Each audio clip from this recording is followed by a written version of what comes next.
What happens to your body after you die? Do we go to heaven, or is there a place called hell? These are two of the most difficult questions that humans have ever tried to answer. And today, we're going to try our best to tackle them both. First, let's start with what happens to the body. You know, how it all started. Well, you were probably conceived in a miraculous moment when your mom's egg and dad's sperm met in her fallopian tube. Then somewhere around 38 weeks later, you emerged as a screaming, snot-nosed infant who was very quickly swaddled and held by well-meaning but clueless adults. But despite their best efforts, they could never have known what you would grow up to be. Would you become an entrepreneur? A world leader? An actor famous for playing both the hero and the villain in blockbuster films? Your future was unwritten, and in the end, you lived a life no one could have predicted. And yet, from the moment you entered the world, your body began to break down. Cells turned over and wore out. You accumulated scars, injuries, and ailments. Perhaps your body even grew a little weaker as you got older, more prone to illness and aches and pains. Even your DNA suffered damage over time. And when your heart stopped beating, all those problems didn't just vanish. So what happens to your body after death? First, it starts to cool. It takes around 4 to 6 hours for this process to complete. Now, if you lived in a cold environment, this process might happen faster. If you died in summer, you might only last a couple of hours before your body temperature evened out with the heat around you. From then on, the outside world will begin to take an interest in your now lifeless form. Insects might crawl over you. Animals might drag your body parts away to be eaten or decomposed. Plants might sprout from seeds carried on your skin. Or perhaps someone you knew would find your body and arrange it in a coffin to be buried or cremated.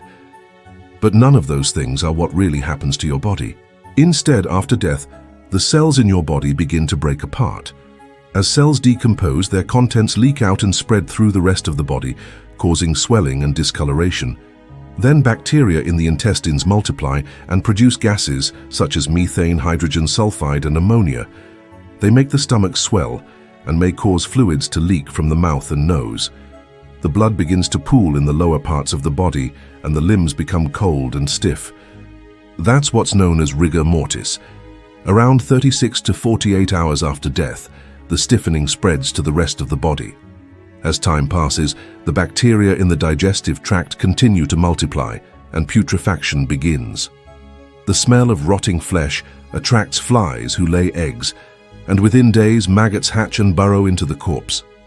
After 10 to 20 days, the bodies of the larvae can be found throughout the decaying body, feeding on its remains. Over the next few weeks, the maggots grow, poop out, and eventually fly away. Depending on the environment, it may take several months for the body to decompose completely.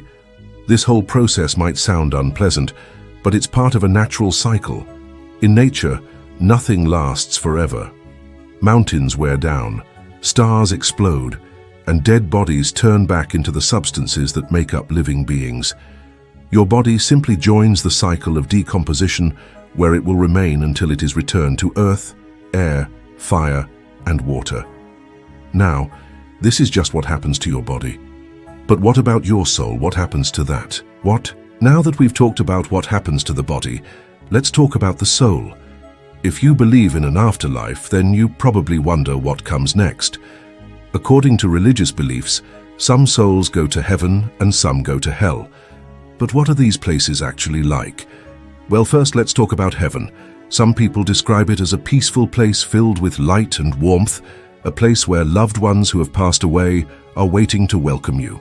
When you get there, you might find streets paved with gold, gates made of pearl and walls made of precious stones. You might see angels singing or hear heavenly choirs playing harps.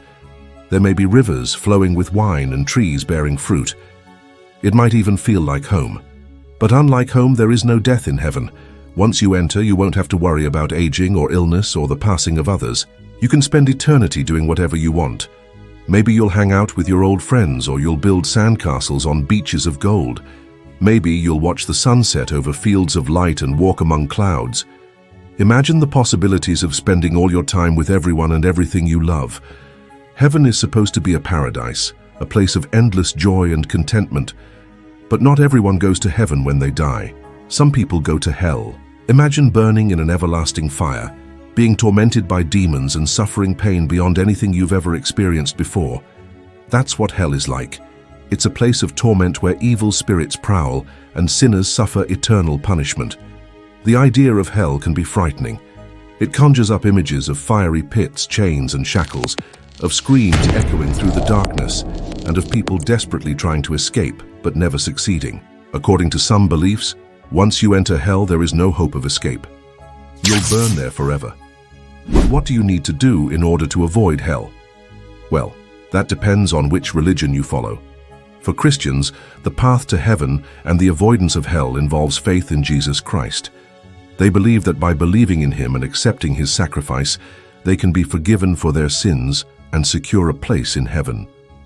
Muslims believe that Allah is all-knowing and just, and that He will judge each person's deeds and words.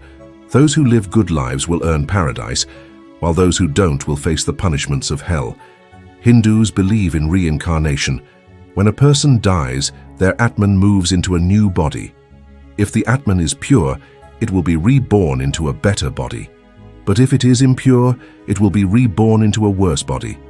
This process will keep repeating itself until the Atman is finally pure enough to join the ultimate reality of the universe known as Brahman. The different religions of the world offer different paths and different destinations, but one thing they have in common is the reminder to live a good life. Whether you believe in heaven or hell, the idea of an afterlife encourages people to behave better. It offers the promise of reward for good behavior and the threat of punishment for bad behavior. But what if you don't believe in any religion? What if you think there is no God and no heaven and no hell? What happens to you then? Some people believe that when you die, that's it. Your consciousness ends and nothing remains. Others believe in an ethereal plane between lives, a place where consciousness can travel to before being reborn into another life.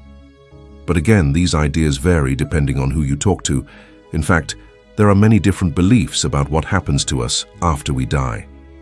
For example, in Tibetan Book of the Dead, it describes a journey that the soul takes after death, a journey that can be long and perilous, filled with obstacles and challenges that test the soul's wisdom and compassion. Only those who overcome these challenges can be reborn into a better life.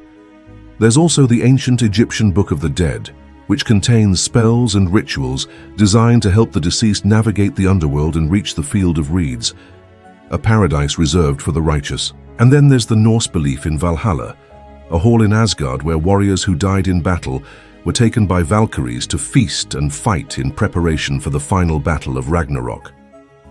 There are so many beliefs and ideas about what happens to us after we die that it is impossible to say for sure what the truth is. What do you think happens to us after we die? Do you think we go to heaven or hell? Or do you think there is something else, something that we just don't understand? We would love to hear your thoughts, so please share them in the comments below. Thanks for watching.